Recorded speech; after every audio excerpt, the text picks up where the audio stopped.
Now I would like to introduce Governor Jennifer Granholm. She's the former two-term governor of Michigan. She served from 2003 to 2011, and she's currently living in Oakland and teaching at Berkeley and running a center there, and her husband is also teaching at Berkeley. Her husband's in the business and law school, and you're in the law school, right? Yeah, right. And she's currently serving as co-chair of the Super PAC Priorities USA, which, if you don't, and she's also director of the American Jobs Project at UC Berkeley. Governor Granholm was born in Canada but moved to California when she was 4, and she is a naturalized American citizen. And she lived in California for all of her formative years. She graduated from San Carlos High School in the Bay Area, and where she won a beauty pageant. She was Miss San Carlos. She said, please don't say that, but I'm sorry.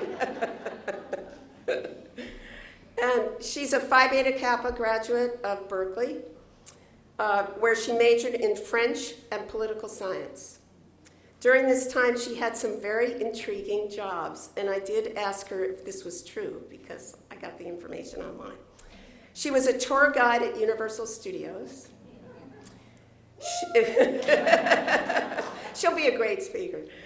She also worked in customer service at the LA Times, and she was the first female tour guide at the now defunct, but then very active, Marine World Africa in Redwood City, where she piloted boats with 25 tourists aboard. I couldn't help but wonder how that might have prepared you to be a governor. After Berkeley, she went to Harvard Law School for her JD degree and began her career clerking for a judge on the U.S. Sixth Circuit Court of Appeals, which covers Kentucky, Michigan, Ohio, and Tennessee.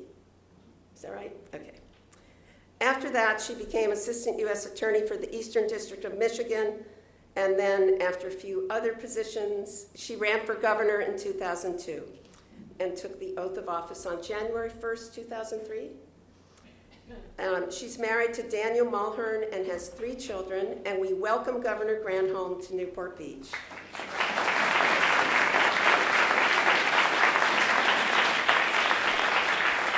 So thank you very much for that and for the detailed information about my high school jobs. But you may be wondering, what the heck is somebody who was raised in California doing as the governor of Michigan? It would be a very valid question to ask. And I'll answer that in just one second. But the most important thing you should know is that when my parents moved to California from Canada when I was 4 years old, we moved to Anaheim, to Orange County. 315 South Kenmore was our street, yeah! And so my dad, he was a junior loan officer with the Security Pacific National Bank, the branch on Lido. So, see, we're all connected at the hip. You know, he was always so proud that, you know, one of the customers was John Wayne, you know, for the branch. Anyway, so when I went to law school at Harvard, I met this fabulous man, my husband, and he is from Michigan. And so we moved to Michigan, and we thought at that point that he would be running for office. In fact, when he grew up, he was either going to be Pope or president or, you know, governor of Michigan. And when you know, he went to Yale and he majored in theology, so he's headed sort of on the Pope route, you know, at least to be a priest. And then we met, so he never became a pope or a priest even, but he did become a saint for marrying me. Truly, this man is unbelievable, and I won't go into that because that's not the subject of this, but I did marry Michigan. And then when I was done, I was Attorney General before I was governor, and then I was governor for 2 terms, and when all of that was happening, my parents, who were out here in California still, my dad had a couple of strokes. And so we thought that we'd take a sabbatical from Michigan after my terms and come to live near them, and that's why we're in the Bay Area. And I still say we're on sabbatical, but my husband just so loves it.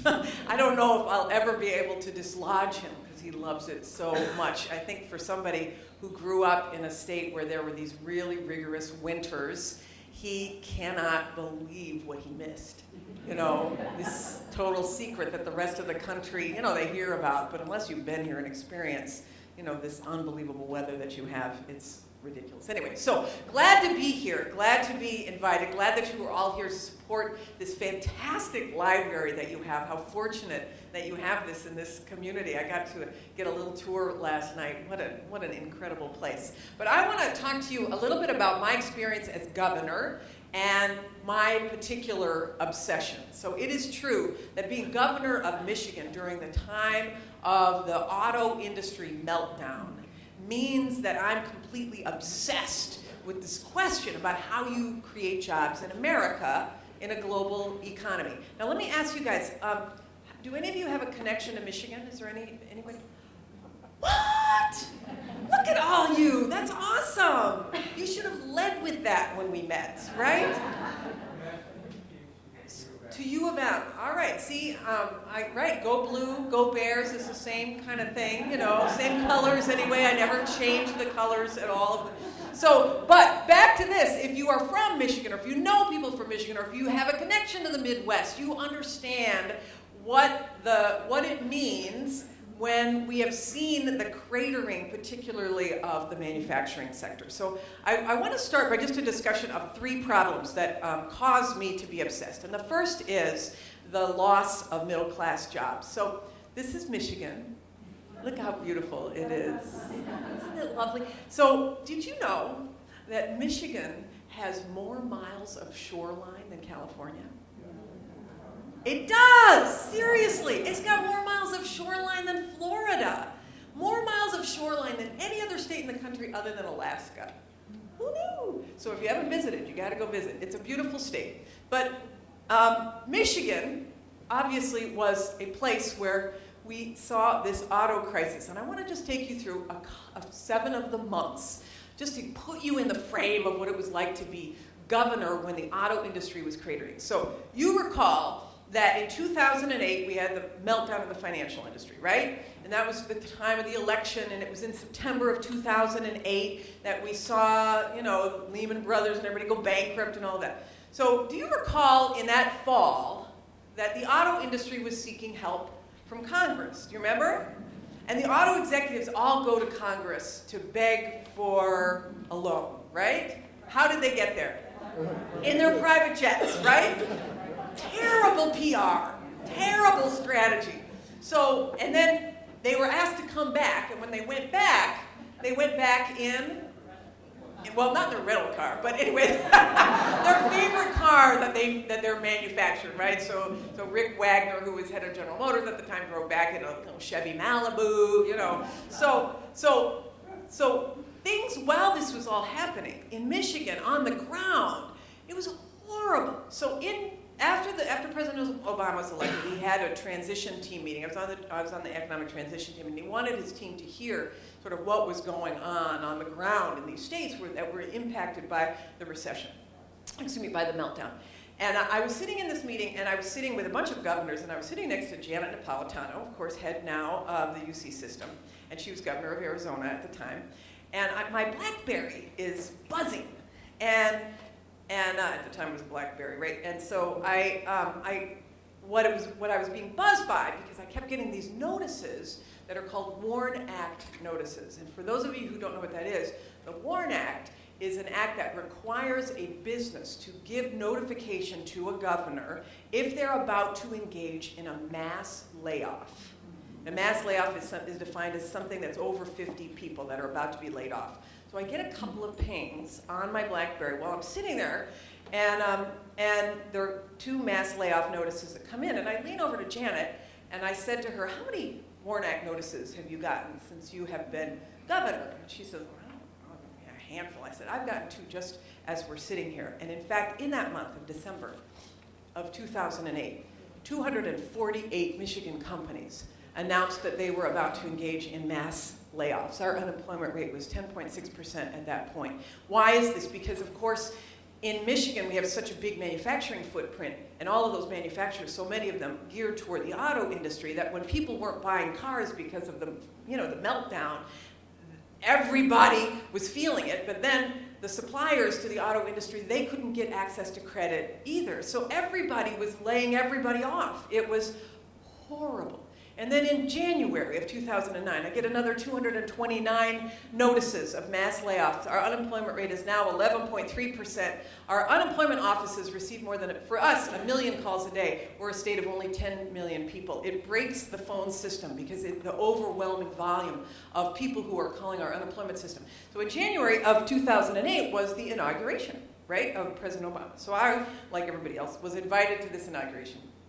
And I go because I am determined to find and track down any of the cabinet members who will be able to provide assistance to the state of Michigan once they're in office. And so there was this big evening dinner that was held on behalf of Hillary Clinton, and all of the cabinet members were there, and I was there with my husband, and we were all, black tie, gussied up, but I was like on a mission. So, I go up to Larry Summers, he's eating, poor guy, got his napkin in, and I'm like, Larry, do you know our unemployment offices are overwhelmed, our phone system is busted. I go up to Arnie Duncan, who's head of the, head of the education department. Detroit public schools, we're gonna have to close them down. Pontiac schools, we're in a... I go up to Sean Donovan, who's head of housing urban. You gotta help with financing for people who are getting foreclosed. We are going, every single cabinet member, and Hillary Clinton sees me like, obsessed. And she comes up to me and she goes, Jennifer, are you all right? And I said, I tell her, all this is happening. She says, take a breath. The cavalry has arrived. And my husband, he sees me doing all of this, and I have this bow. He pulls me back by my bow to our seat, and he says, babe, he says, you have become the turd in the inaugural punch bowl. Back off and let them enjoy the moment. Anyway, that was January of 2009. I'm just going to take you through these months really fast now. Enough of that nonsense telling you stories. February of 2009, another 79 companies announced mass layoffs. Our unemployment rate is at 12%. Auto sales plummet by 50%. GM and Chrysler filed their restructuring plans with the president. In March, another 87 companies announced mass layoff. Our unemployment rate is at a 25-year high, 12.6%. Now the unemployment lines are out the buildings and down the street. These are people who've never been in unemployment lines before, who are 20 and 30-year workers of suppliers to the auto industry and who now find themselves without any recourse. Record number of Michigan residents filed for Medicaid because, of course, things are breaking down. And the tax receipts for the state are down, you get this, Mayor, the tax receipts are down 31%, which is the steepest decline in 25 years. Of course, government is counter-cyclical, so when you're in a crisis, that's when you have to provide more help to people, but there's no money coming in the door, right? So then in April, another 74 companies announced mass layoffs, 13.1% unemployment. Michigan's got the highest outward migration in the nation. We're losing a family every 12 minutes, probably all coming here to Newport Beach. General Motors announces plans to close 16 more plants, most of them in Michigan. Chrysler files for bankruptcy, and in May, another 180 companies announced mass layoffs. Our unemployment rate's 13%. It's the highest in the nation. We were vying with California during this time of having the highest unemployment rate in the nation. I hate to say that we won that competition. Chrysler suspends production at all U.S. and Canadian plants. Of course, that hits us harder than anywhere else. The governor, that would be me, slashes $250 million in mid-year budget cuts. The state economists say I've got to cut another $1.7 billion due to these dramatic revenue drops. We put Detroit public schools under an emergency declaration, and then in June, another 121 companies were like, oh my God, is this going to stop ever? And then our unemployment rate is at 13.8%. GM files for bankruptcy. It's the largest bankruptcy in the history of bankruptcies ever. So from December of 2008 through June of 2009, we had a total of 1,018 companies announce mass layoffs in our little state. It was not supposed to be like this. In fact, when I was first elected, the nation was coming out of a recession. It was in 2003, right? So George Bush was president. We were coming out of a national recession. And in a state like Michigan, when you have a recession, people don't buy cars. But when you come out of the recession, there's pent-up demand, right? And so we usually did really well because of the pent-up demand. People would buy cars all of a sudden. So my economic advisors were all saying, this is the perfect time to be elected. Because, right? Because, you know, we'll come out of this. The economists were all saying, oh, you'll be creating net jobs at the end of your first year. And my advisors were saying, oh, yeah, you'll be able to take all the credit for it. So, well, at the end of my first year in office, looking for all these jobs that were coming in, which did not seem to be coming in the door, and all of our advisors were scratching their head going, why isn't this like normal recessions? I don't get it. Well, in this little community of Greenville, Michigan, right there in the middle of our state, I get a call from the head of the Economic Development Agency that helps businesses stay or grow in the state. It's called the Michigan Economic Development Corporation. And the vice president of that calls me and he says, Gov, we got a big problem in Greenville, Michigan. I said, what's the problem? He said, there is a massive refrigerator factory owned by Electrolux, and that refrigerator factory is threatening to go to Mexico. And I'm like, oh, first of all, how many people are employed at the factory? And he says 3,000 people of the 8,000. So this is a one-company town, essentially. In fact, little Greenville called itself the refrigerator capital of North America, because in fact, that factory was the largest refrigerator factory in the country at that point, in this little town. And so he tells me that they're gonna go to Mexico, and I say, well, I'm governor of Michigan. We're not gonna allow that to happen. We're gonna make them, and I'm gonna bring my cabinet to Greenville, and we will put everything we have on the table. We'll make them an offer they can't refuse. Not like a Chris Christie offer that you can, but you know what I mean. We were gonna put every incentive we could on the table. So we went to Greenville, and we went to Greenville, unlike your beautiful complex, has a city hall that's like about the size of 5 of these chairs. You know, I mean, it's a little city hall, but everybody was there. The mayor was there, and the city council president was there, and the head of the UAW, and the head of the community colleges, and head of the Chamber of Commerce. Everybody was there because we all wanted to see what could we put on the table to keep Electrolux in Greenville. And so we all just, we sort of emptied our pockets of chips and made a pile and slid the pile across the table to the management of Electrolux. And sort of in this pile of incentives, we were offering for them to pay no taxes, state or local, for 20 years, that we would finance the building of a new factory. This is our little Greenville sign, because the factory was old and they needed help, right? We were going to retrain the workers. We put just everything we had on the table. And the management of Electrolux, they take our list of incentives and they go outside the negotiating room for 17 minutes.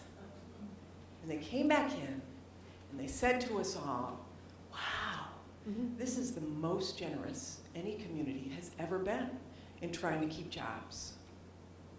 But there's nothing you can do to compensate for the fact that we can pay $1.57 an hour in Juarez, Mexico. And so we're moving. There's nothing you can do, Governor. I'm like, I'm the governor. What do you mean there's nothing you can do? There's nothing you can do. So when they announced, this is a picture of a guy leaving on the last day. This is what it looked like when they imploded the factory. It was really like a nuclear bomb went off in that little community. This is the new factory in Juarez. It's beautiful. But on the month that the last refrigerator came off the assembly line, the employees had this gathering that they called the Last Supper. It was at this big pavilion in Greenville called Clackle's Orchard Pavilion. It was an indoor pavilion. And I went, it was like a community grieving is what it was. And I went to this, even though they didn't invite me. They were probably still really mad that I hadn't saved the factory, right? But I went because I was obsessing about what could I have done. I felt like I wanted to grieve with them. It was such a horrible thing. So I would go into this pavilion, and for little Greenville, 1,000 people in the room, and it was just huge.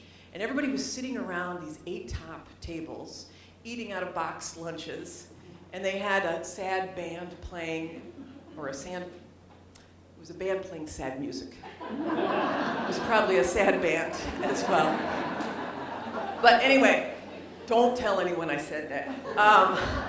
But I went in, and I go up to the first table, and this guy who's sitting at the first table, he jumps up, and he's got his hair in a ponytail, and he's got his baseball Tigers cap on backwards, and he's got some tattoos, and he pulls his 2 daughters to stand up too.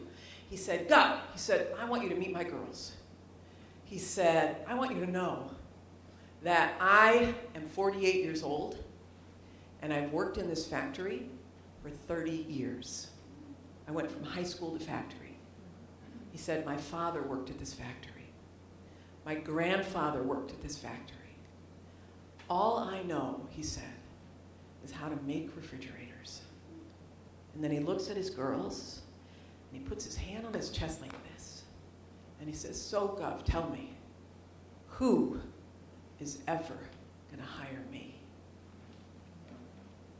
Who is ever gonna hire me?" And that question was asked by everybody in that room that day.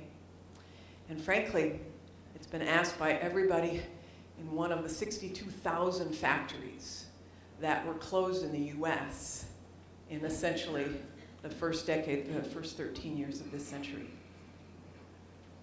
When everybody talks about the hollowing out of the middle class, this is such a massive contributor to it. The loss of good paying, middle class manufacturing jobs. And so, it is the reason why I'm obsessed.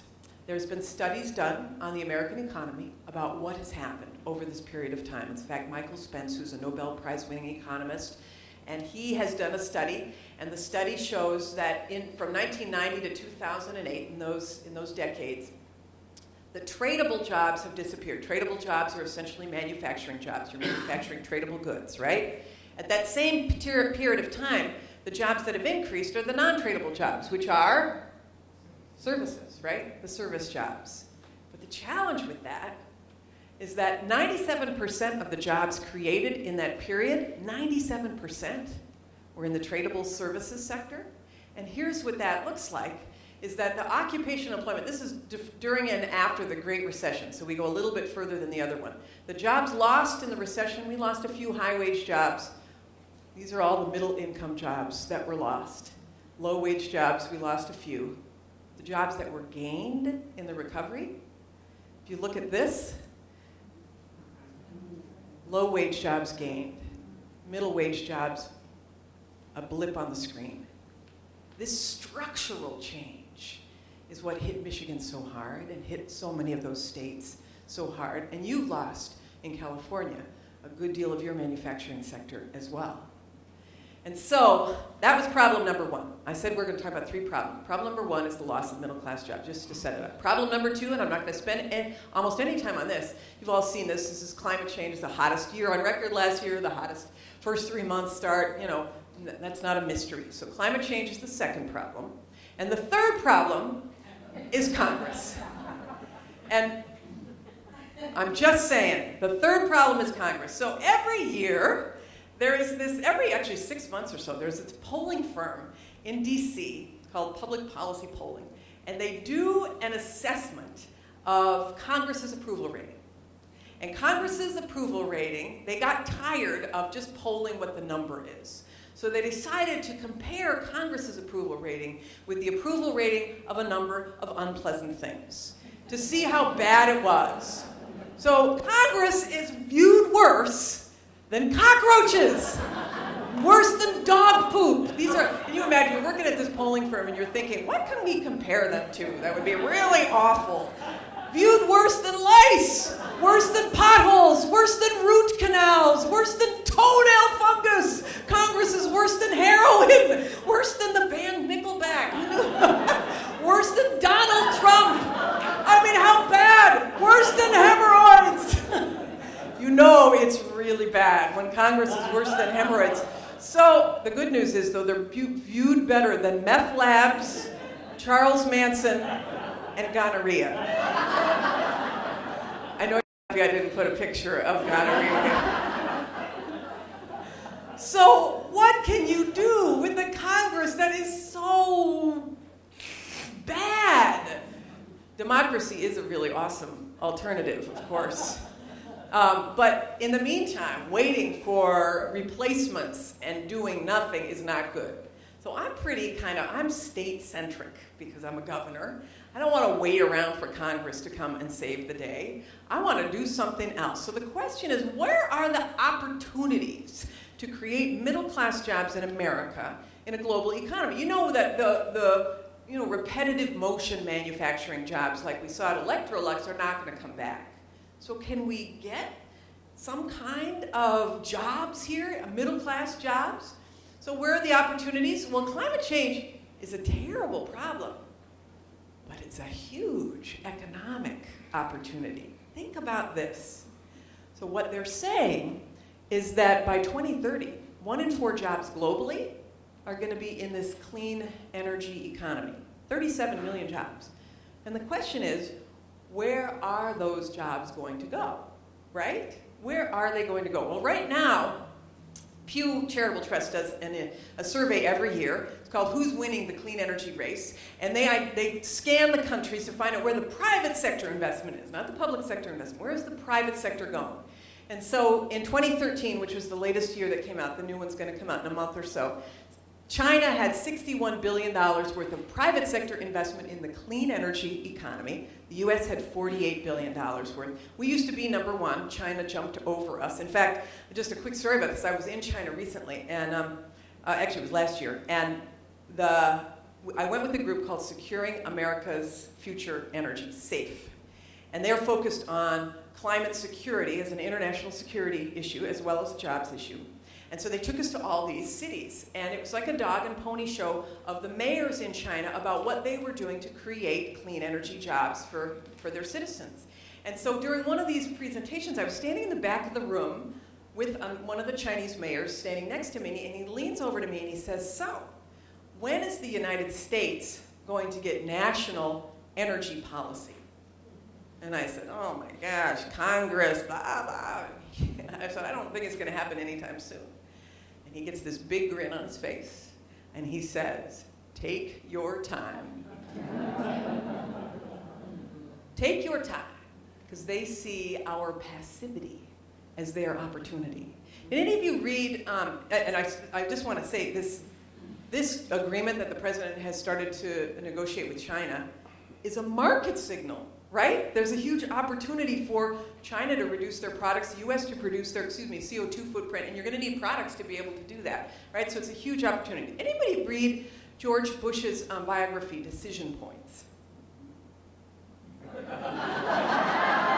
What is the matter with you erudite people at the library?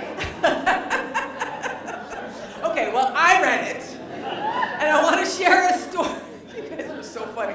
I want to share a story with you, which is that George Bush would ask world leaders, like this is Hu Jintao, leader of China, president of China. He would ask them as sort of an icebreaker question. He would say, "What keeps you up at night?" That was his icebreaker question. And of course, what kept him up at night was the fear of terror, worry of terror. He asked Hu Jintao this question. You know what Hu Jintao said? He said, "What keeps me up at night is creating 25 million jobs a year for my people." Do you not want leaders who are kept up at night about how to create middle-class jobs for our people? I want people who can't go to sleep because they're trying to figure it out, how to crack the code. If we don't do it, you better believe China's going to be doing it, right? All of our economic competitors are going to be out there trying to figure it out. And, we can decide that we're not going to do anything because we continue to bow to the altar of hands off, laissez-faire, blah, blah, blah, blah. But we can either, as they say, we can either be at the table or we can be on the menu. And I don't know about you, but I prefer to dine. And that, I think, is the question, is what do we do consistent with our history and our policy of respecting the market? How do you create a government that is lean but active, that helps to partner in some way to make a competitive case for businesses to locate in the US and not watch our economic competitors do all of this work to snag those jobs for their people. All right, I saw somebody yawning. I've got to go. I've got to pick it up. Don't go to sleep because this is really cool. So I am obsessed with this question of how you create jobs. The American Jobs Project is something that I really appreciate the introduction because I'm launching at Berkeley. It's an effort to do research on this question of how do you crack the code to create jobs in America. What do you do? What are the policy solutions consistent with who we are, right, as a nation? And so what we're doing is we're starting with 10 states, 10 swing states, not red states, not blue states. We want to go right down the middle, and we're picking inside of those states. We're not picking. We're asking the business community in those states to identify 2 sectors in the clean energy economy, because the growth numbers are so huge, that state could be excellent at. What could you build in that state? What advanced manufacturing product could you do that would help to lower CO2? Whether, it could be windmills, could be solar panels, could be other stuff, and I'll talk about it in just a second. But that issue about how you crack the code is the beginning of the discussion, because every one of these states has something to offer. So you've got the solar states, you've got the wind states, you've got the geothermal states, you have the biofuel states, you have states that are building vehicles and the next generation vehicles. Notice Michigan has a little next generation electric vehicle up there. You have states that are doing offshore wind, states that are doing energy efficiency. Every state's got something to offer. And the question is, what are their businesses inside of that state that could take advantage of that resource to be able to build? So this is how we do economic development now in the US. So here's Rick Perry in Texas. Of course, he's no longer governor, but nonetheless, when he was, you recall that he, came to California to poach jobs, right? Do you remember that? Every governor does it. I came to California to poach jobs as governor of Michigan. I went to Silicon Valley, and I said to the people in Silicon Valley, you've got all these great ideas.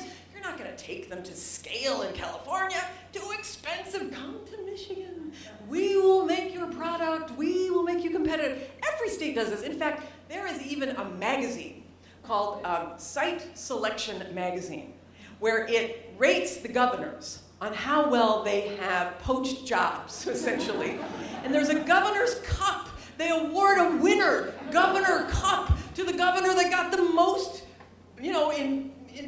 jobs and businesses to come to their state, often mostly from other places. So that is a terrible national economic development strategy, because that really is just, we don't have the resources as governors to compete with China, so we just compete with one another. It's just like moving the chairs around on the deck of the Titanic. What a stupid economic development strategy that is. So the American Jobs Project goes in a different direction to identify what the strengths are of the states to be able to do that. And I just want to share, we're not done with this project yet, so I want to share with you 6 preliminary observations from this research, okay? Just six observations. First of all, the first observation is we are only going to focus on jobs. We're not going to talk about climate.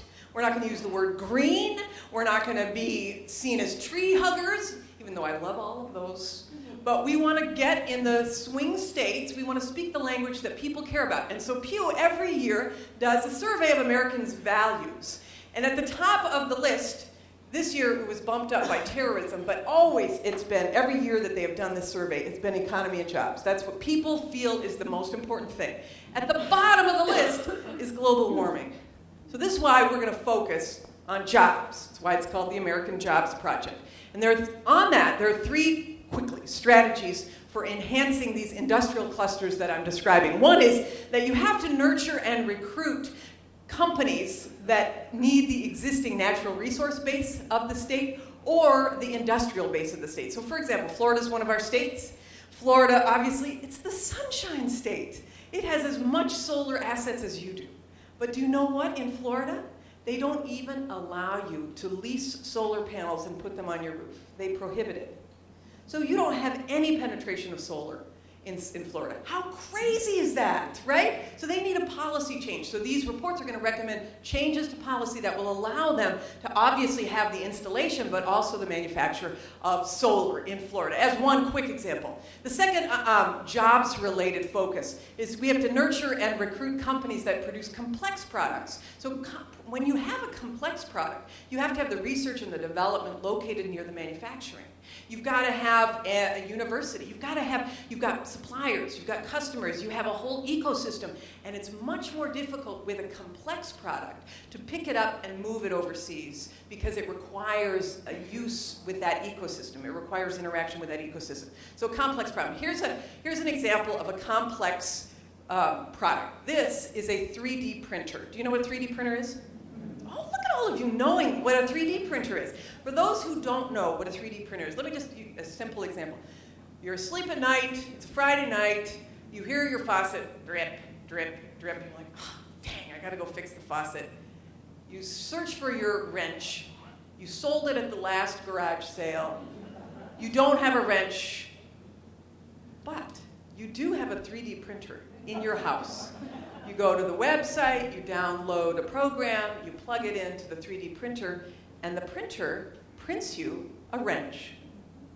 Printing a wrench, how could that be? Because it's 3D. It adds substrates, as they call material, so that it prints up, not just layered flat like you would see on a piece of paper.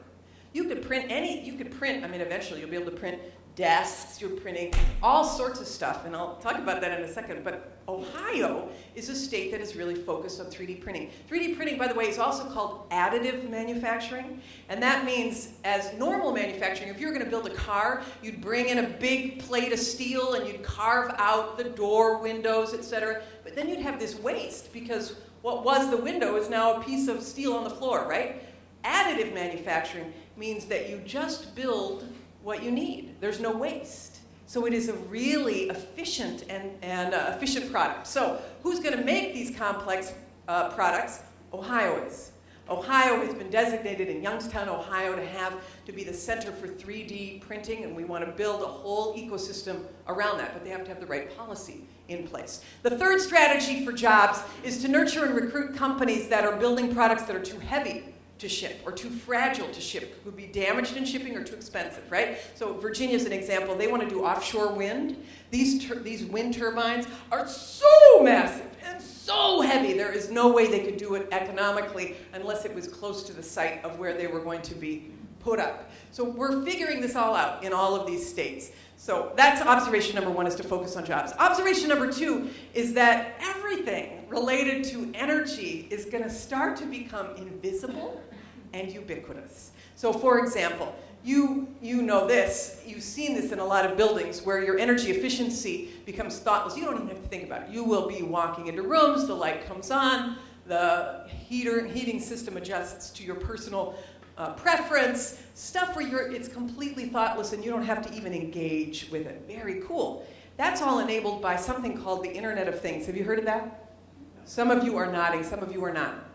The Internet of Things is basically embedding into products sensors that make those products smart, right? And that means you're going to need a whole new skill set of people who know how to interpret the data that you get from those sensors, people who know how to program for it. So it's a very cool jobs opportunity as well. The Internet of Things is going to make products smart. Solar generation is going to be everywhere. You're going to be able to paint solar panels, essentially, solar paint on your windows, completely invisible. Your roof, you're not going to have those big clunky solar panels. Your tiles are just going to be solar tiles. Your building itself is just going to be made out of solar equipment. Solar is going to be bendable in the future, which is very cool because you can put it anywhere at that point.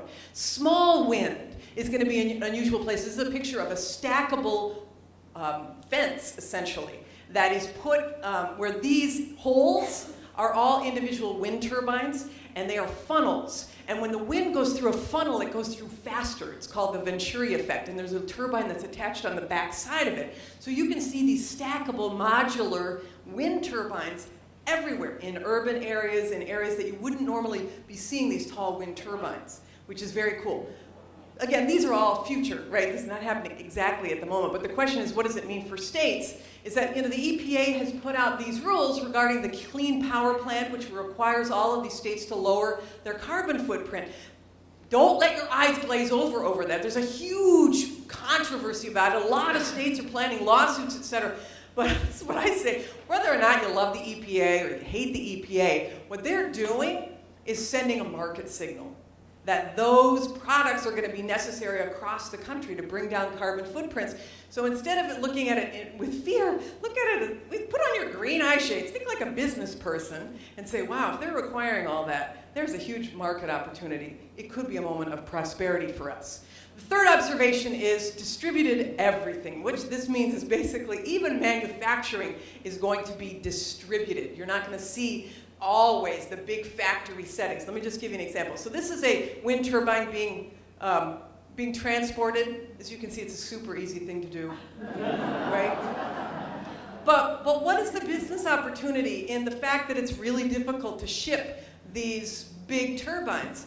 What if you had distributed manufacturing? So this is what some companies are looking at, is bringing in the steel to a wind farm, building, using this spiral device to be able to build the wind turbine on site at the farm, putting the wind turbines up, and then wheeling out the wind turbine manufacturing. So you have the factories going to where the need is, rather than building all in one place and sending them out. Huge opportunity. Distributed manufacturing in terms of micro factories. So this is from the Detroit Auto Show this year in February.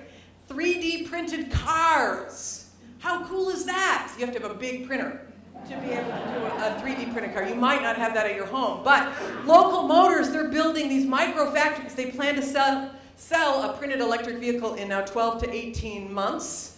Very cool. Or how about this? I love this one. This is from a company in San Carlos. And this company is, again, future. They're looking at ways where you can take your garbage, put it into a trash compactor-like thing. It's not a trash compactor, but it looks like it. Put it in, shut the compactor, press some button, something happens inside, whatever that magic is, I don't know. But out the other end comes biofuels for your car. Would you not buy one of those? That is so cool. So I'm just saying that distributed opportunities are available to all of these states if we're thinking ahead.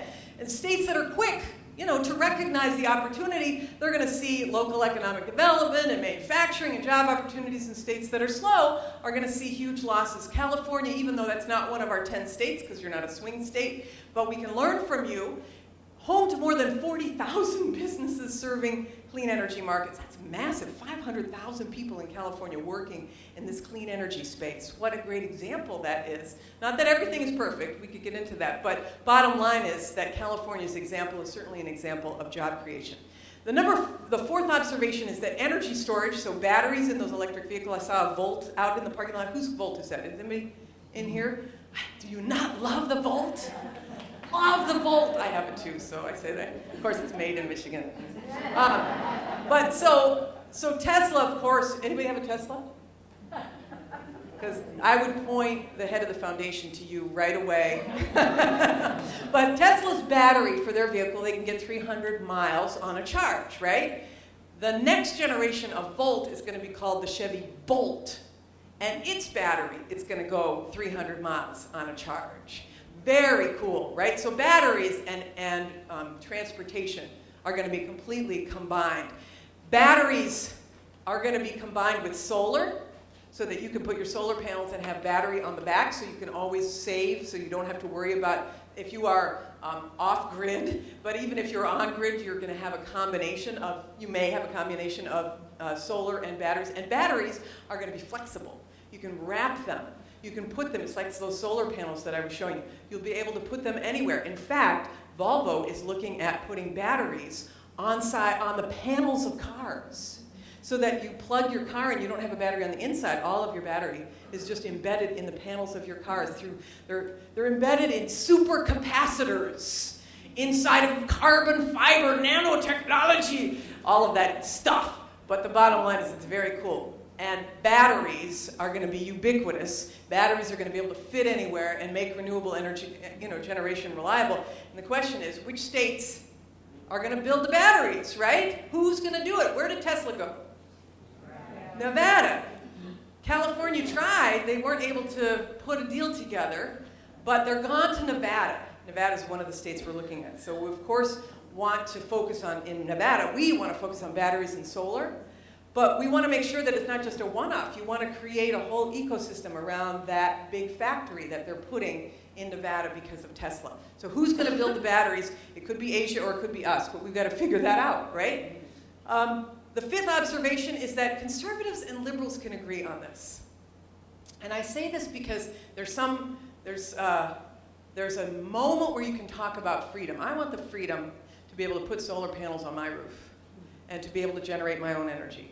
I want there to be competition in the energy markets. I don't want the utility to have one big monopoly control over my ability to generate, right? I want there to be jobs, obviously. I want there to be choice. I want there to have our national security, our energy security taken care of. Those are all values, energy independence, pro-local business, pro-states.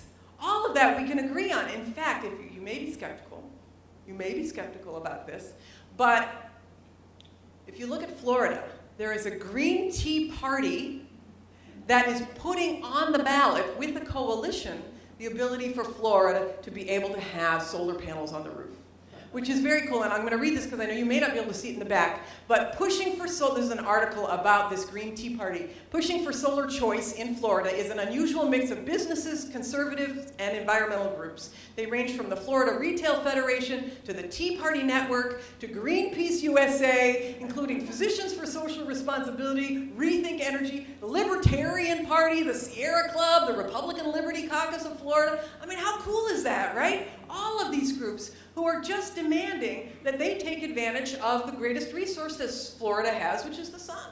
Why wouldn't you see conservatives and liberals coming together? And the sixth observation, and this is the last observation, and we'll be able to have some question and answer too, but competition is a really good thing. And so even competition in public policy, even competition that gets old stodgy politicians to be thinking about how to be competitive works. So just as a question, you policy wonks, what was the Obama administration's most effective policy in the sense that it caused massive voluntary changes in states across the country? Any idea? Voluntary, so don't say Obamacare. Any ideas? Come on, smarty pants. All right, it has to do with education. It was race to the top for education. And the reason why I say this is, here's what happened. The Obama administration put $4.5 billion in a pot on the table and said to the governors, hey, if you want access to this funding for your schools, you can compete for it, but the price to enter the competition is that you have to raise your high school standards so that essentially every one of your kids is taking a virtual college prep curriculum, right?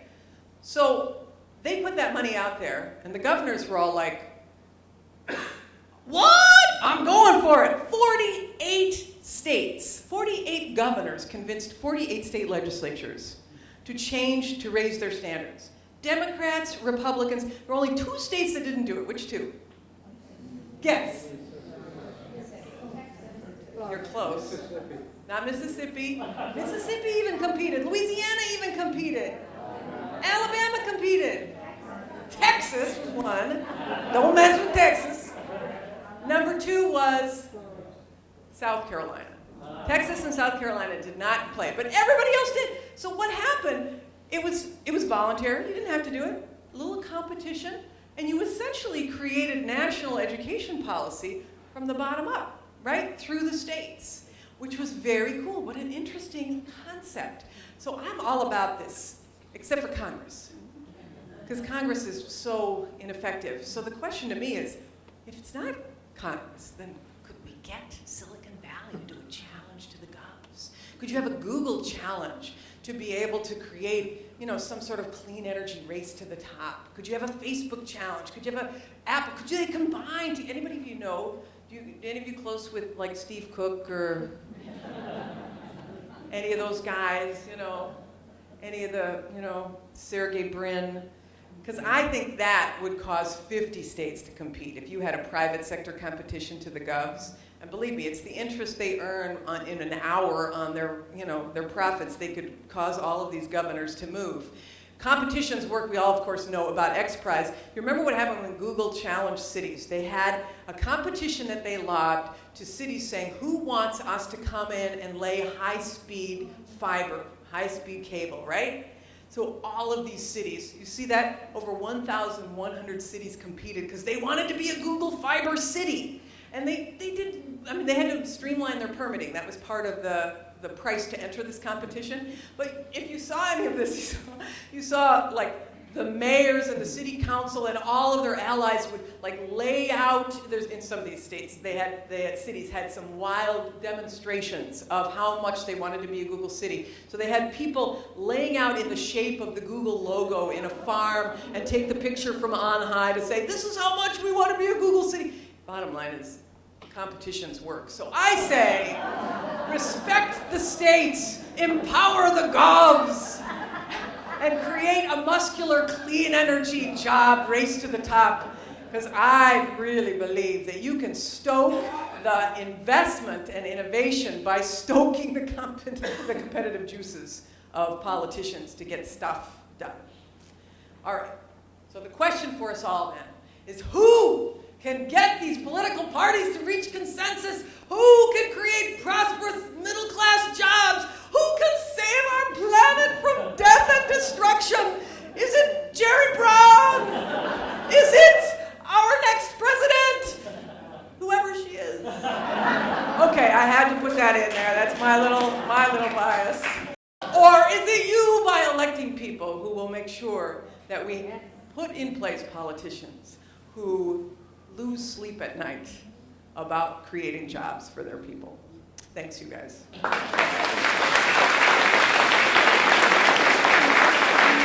So happy to answer any questions. I think we have a few minutes for questions. So I'm going to walk back to you and hand you the mic so everybody can hear. All right? So you're on, make it good. Okay, on near the end of the slides, you had streamlined bureaucracy, Yes. and it went by really fast. Oh. You almost cut it off, and then you made a few references to it. How do you propose that we would streamline bureaucracy? And I'm talking state level, because Right, that's right. where it really is. How do you streamline the bureaucracy without selling the farm, so to speak, as far as environmental protection and so on and so forth? Or where's that balance? Because I think now we are kind of imbalanced. It takes forever to get a permit, basically. Right. This is the question, right? Is how do you make sure you preserve the intended target of the permit, which is to make sure there's safety and that the environment is protected, and yet you're not prohibiting investment, right? Because if it takes you a year to get a permit, in other countries, people are getting permits in, 2 weeks.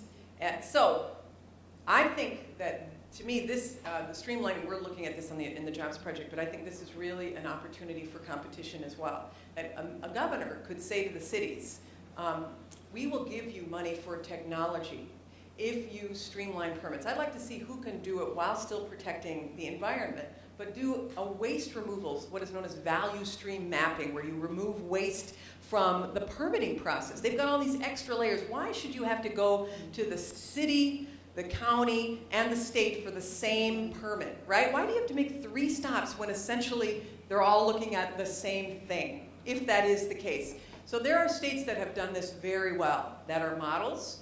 There are states that have put, a lot of states have put permitting online. That's not even an innovation. But the question is, can you make it easy for the business, but can you also remove wasteful steps in the process? Can you have reciprocity on permitting? So if you get it granted from one layer, you get it for everybody. Everybody agrees. To me, that's known as soft costs in the energy business. It adds a lot of money to the cost of doing business in the United States. So if you can remove some of those soft costs or help use technology to be able to streamline, we would be doing a great service to both investment for jobs as well as for the planet, because you could accelerate a lot of these projects. Yes, Mayor Pro Tem. What do they call you? Do they call you Mayor? Do they call you Mayor Pro Tem? MPT? I think your ideas are fantastic. Coming out of my career in the manufacturing sector, where many ideas for products to be energy efficient and solar materials for solar energy, for example, part of the problem is you can make all the products you want, but no one's buying. And to your earlier point about lowering the manufacturing cost, you have to have a market before someone is going to buy. So you can make all these products, but it's getting the price down, the cost of manufacture, and that's why Electrolux. You didn't mention that, aren't they a Scandinavian country? They're Swedish. Those are my people too. Yeah. It's really getting the total, I mean, not just the permit, it's a total cost to create a price on a product that manufacturers who want to buy in volume can afford to make and sell. Right. There has to be a market for it. This is a really important point. So you have to work on both the supply and the demand side, right? If you're only working on the supply side and you don't have a market to be able to sell it into, then you have missed the boat. And an example of that, in Michigan, when I was governor, we were focused on doing what we could, because we couldn't really control the market for electric vehicles, although the president and the reduction in CAFE standards did some of that, right? But we thought, okay, we built car 1.0, we're going to be building car 2.0, so we better get all those battery companies to come to our state, right? We were just a little ahead of our time because we ended up recruiting all of these battery companies, and they were starting to build, but they didn't have the market yet. You know, people weren't buying the vehicles, so you have to have the balance right. So some policy has to go, especially, you know, if you have a renewable portfolio standard in a state, that helps to create a market. Many states, I mean, 36 states have renewable portfolio standards, but a lot of states like Florida doesn't have one, Virginia doesn't have one, Georgia doesn't have one. So you need to have that market there. The market comes first. We put, I always say, you know, in a couple of instances, we ended up putting the cart of supply before the horse of demand. And that was reversed. Now, I'm happy to say this week, there was a big story about one of these companies that we recruited to Michigan and that they are hiring like crazy because demand is flying out the door, which is great. But we were just a little bit early. So figuring out that balance is really, really critical. Really smart comment. Yes, sir. First, I want to say go Bears. All right. From what I've been hearing, most of the higher paying technology-related jobs that this country's had in the last 5 years, there's been a big issue with people being qualified and educated to do it. And with the attack on our education system in this country, with funding and all that, how do we, I mean, these are all great things, and this is really the way we got to go. But when there's so much push away from education and funding of education, in fact, the University of California only has 10% of their funds come from the state of California now. I mean, to me, it's a very serious problem. Right. I mean, this is a question. If you don't have the supply of workers, right, then you're not going to be able to keep these here. And if you are doing this right, to create a cluster, you have to have all of the inputs, including the talent input, which means you have to have a university that's supplying the university and community college. I mean, the whole infrastructure. And unfortunately, in California, because it's the same in Michigan. I mean, you end up cutting what is important in order to fund what is essential in a crisis. And unfortunately, especially higher ed, people feel like, well, they can always pay tuition for it. It's not like we're eliminating it entirely. But over those, death by 1,000 cuts, you end up completely, crippling your higher education system and therefore the economy that uses those workers. So I appreciate what Janet Napolitano was trying to do in the legislature right now to raise that funding. If you don't have investment in, the master plan, which is what California's was built on, the success of this master plan where you've got this 3-tiered system every state. In Michigan, we would have loved to have been able to have a master plan which was actually funded and gives everybody opportunity. And you continue to disinvest, and everywhere along that spectrum, kids are hurting, right? You end up having lousy schools, you end up universities having to scramble and go to the private sector. You have to invest in the commons. And the debt these kids are incurring, it's insane. It is insane, right? What? Or their parents are incurring that debt, right? Or maybe you share it a little bit to make them personally responsible. I don't know, but yeah, I mean, it's crazy, right? So we've gotten so far away from that, but it is university system, a higher education system is an incredibly important part of a successful economic cluster, and you've got to have the reliable supply of talent, or else you're SOL, as they say. Excuse me for saying that. I did use the abbreviation. Hi, I wanted to just find out how can we bridge a gap here. I was involved with helping create a business plan or a business motivation for bus rapid transit. And we had an industry that was like fighting tooth and nail to not change. And we had government agencies who were fighting tooth and nail to not put anything out there that people could shoot at. And so we stepped into the middle and sort of helped coax the sides together to come up with standards that people could shoot at. How can we get that bridge going? Let me ask you that, because I don't know the circumstances. What do you think is the answer to that?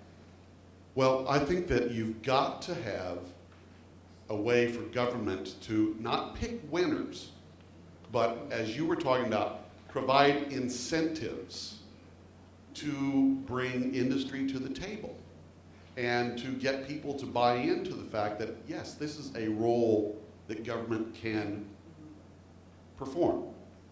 So that we're not saying, oh, well, you know, Solyndra, you know, it's like, okay, they met the qualifications, they met the standards, we're going to help them, and we're going to help anyone who can achieve that. I see what you're saying. So make it so that you take away the argument of picking winners and losers by having standards. If you meet these standards, you get access to some benefit, some public-private partnership in some way that you have to have those standards, or else you've got 3 different kinds of plugs for electric. Right, exactly. You absolutely have to have standards for that kind of thing, so you can have plugs that fit in all of the 3-hole prongs, and not everybody's got different ones, like when you travel to Europe. But I also think that your point as a broader matter, that recognizing that everybody has a role to make a successful economy, the education community has a role, business community has a role, government has a role. It's not like, I mean, there's a lot of people who think that government is evil and it has to be well run, clearly, but it has a role in making sure that the economy works, and especially if you've got a public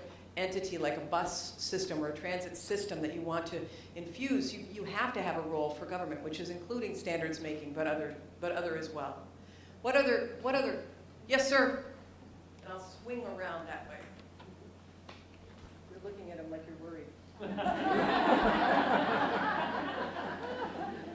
Governor, how does California compete without a secure supply of water for the future? You know, I'm from Michigan. You can't have ours. Can I just say? You're right. No pipeline from Michigan. But, you know, go ahead. Tell me what you think. As you were talking about energy, there must be some opportunity to come up with some creative, state-of-the-art technology. In fact, here in Orange County, I think one of the water districts has a world-famous conversion of your toilet water to the cleanest water in the world. And people from all over the world come and look at it. It was a very expensive. I'm just wondering, how is California missing the boat? Yeah, I think that, but I don't know that you are. I mean, I think that stuff is happening, right? There's the desalination efforts that are happening in Santa Barbara. I mean, it's on the front page of in Huntington Beach too. I mean, it just needs to be taken to scale, right? You've got this huge resource right there. It's just a question of removing salts. So I think, I mean, California can use, it's economically right. I mean, the question is, how do you use the technology to bring a cost down, right? And how do you take it to scale in a way that makes it affordable? But I think that the ingenuity here, you totally do it, and you're not going to see, I hate to see water fights between Northern and Southern California. There's plenty of water out there. It just needs to be water that's potable, right? I know that, yes, sir. The backbenchers. Thank you. I would like to know how you propose to, Get it closer there. I would like to know how you propose to get this job program working when you have NAFTA and you have another trade agreement coming due, and they received fast track yesterday.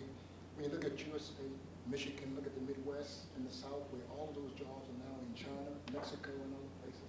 How do you propose to recover them? Yeah. This question about the trade agreements is such an important question.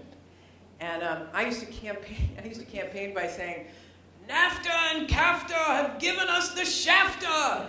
Because, you know, I mean, that Electrolux story was a NAFTA story, right? Because you could easily, you know, and the question is, we know that we can't be isolationist, right? We're not afraid of trade, but we have to insist that our trading partners have the same standards as we do, or otherwise we are basically subsidizing the offshoring of jobs. So if we say that you can't have child labor in manufacturing where you're paying 80 cents, you know, an hour or whatever it is, then we should insist that our trading partners are doing the same thing. And all of the agreements, that's an extreme example, but if we don't put up barriers to products coming in, then they shouldn't put up barriers to our products going over there. If we are insisting in protecting our environment in the building of our products, they should be protecting the environment in the building of their products and in making those investments, because otherwise we are aiding and abetting the offshoring of jobs. Now, I don't know the specifics of the TPP, the Trans-Pacific Partnership, which is the agreement that is the subject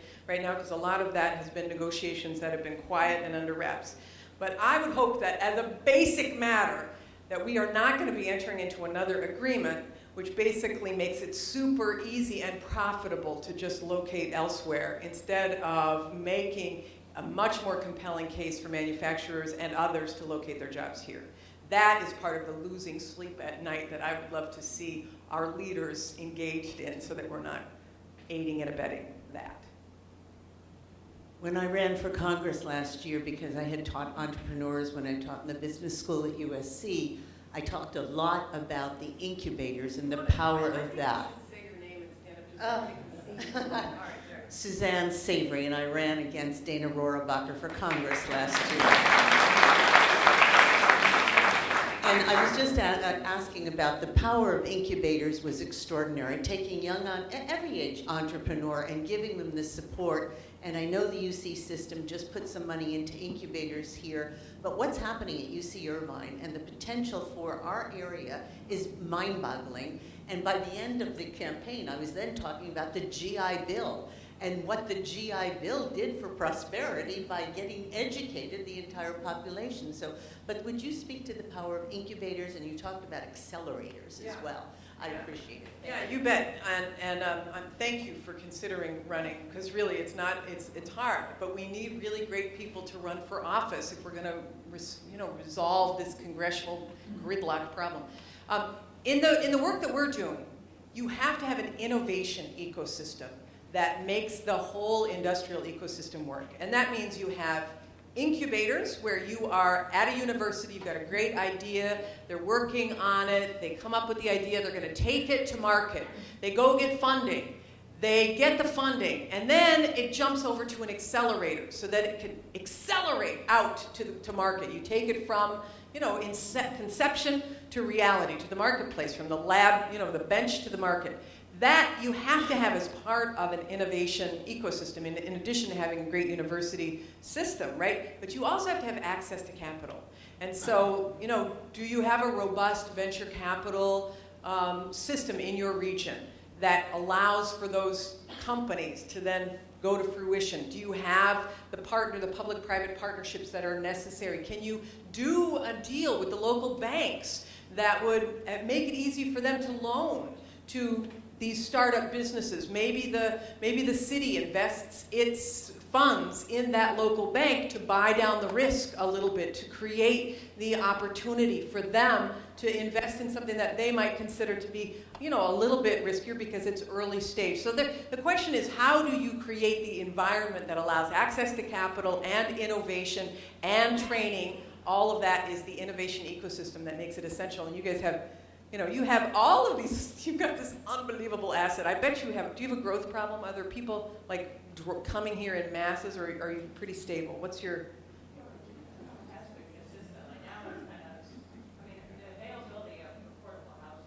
Oh, it's affordable housing, of course. Who could afford to live here? I cannot believe how expensive it is. Honestly, I'm not just here, but just California. I just was like, I grew up here. When we moved back here, in Michigan, we had this little shoebox that we're living in Oakland, and the amount that we paid for this shoebox, we would be in a mansion back home. But I just can't, I don't know how y'all do it. But that's probably one of the biggest barriers to people coming out here, despite this fantastic place. So that might be one thing one has to work on. I'm sure you guys are probably thinking that through too. How do you create an environment that you can have young people come here for the first time without having to inherit their parents' homes? One more question. One more. Who's going to make it really good? Really good. You just mentioned the cost of living here and how expensive that is, and there's national discussion about increasing the minimum wage. And if you're looking at jobs that can be taken elsewhere, if you're competing with someone in the Philippines or India who's willing to work for the same job for $3 an hour, $5 an hour, how do we address that? Because you're increasing their middle income or their over there, and so we are a global society, but our middle America is going down. So how do you? I personally am a big believer of increasing the minimum wage because it hasn't been increased in a gajillion years, and the buying power of people has diminished so much that it's a contributor to this hollowing out of the middle class. I'm a mentor of a young woman who's a single parent and who has 2 jobs, and she just cannot make it happen with her car payment and her insurance payment and her she's just in an apartment. She cannot do it. And she's now in the child care that she has to pay for the 2 jobs, eats up the whole second salary. When we're in a situation where that's the norm for a lot of people, it tells you that something is wrong. Something has gone amiss. We aren't creating jobs that allow people to have a decent life, And so that's wrong. It's unfortunate. I mean, I applaud Target and Walmart and those companies that have raised the minimum wage recently on their own. Are you? Did you hear about Dan Price and Gravity Payments in Seattle? Oh, yes, which is awesome. Those examples of individual leadership are great, but it doesn't affect the whole economy, right? There's a lot of people who are just caught. So I think that raising the minimum wage is the bare minimum that we should be doing in order to make a decent society. Who are we, right? If we don't. But let me just say that a lot of companies, a lot of the minimum wage are service companies, and a lot of those service companies have to be here too. And so they may hire 1 or 2 fewer people in order to pay the higher wage. I get that. But you've got a situation now where people are just cannot live, and so people are being put into bankruptcy. The young woman that she's like, I'm going to have to go into bankruptcy. And I bought her the car. It's the insurance payment that she can't pay for. I just bought her a used car so that she would have. But she was in such bad situation that she went to one of these title max where you hawk the title of the car in order to get a loan, because she didn't want to come back to me because she was so ashamed. And now those sharks have garnished her wages. It's insane what poor people have to live with now. It is you just have to know. This will be my last comment. I tell young people all the time that whatever you do, I hope you put yourself in a position to see other people's pain, so that you understand what people are going through. You have to look in the eyes of people who are really struggling if you're going to lead, so that you really understand how difficult it is for many people, so you can prescribe the right policy prescriptions. I hope that you tell your children, I hope you yourself think about this, your grandchildren, that this, you probably live in a bit of a bubble, a beautiful bubble, right here in this great place, but the rest of the country is not experiencing this. And this is not to make you feel guilty or anything, it's just a reality, right? So there is this, Nancy Pelosi once went to South Africa, and she visited a bishop. And on the wall of the bishop's office was this phrase. It said, when at last I stand before the face of God, God will say to me, show me your wounds. And if I have no wounds, God will say, was there nothing worth fighting for? So at the end of the day, I hope we all bear some scars and wounds for fighting battles on behalf of people and causes worth fighting for. Because what else are we here for, if not for others? Thanks so much for that.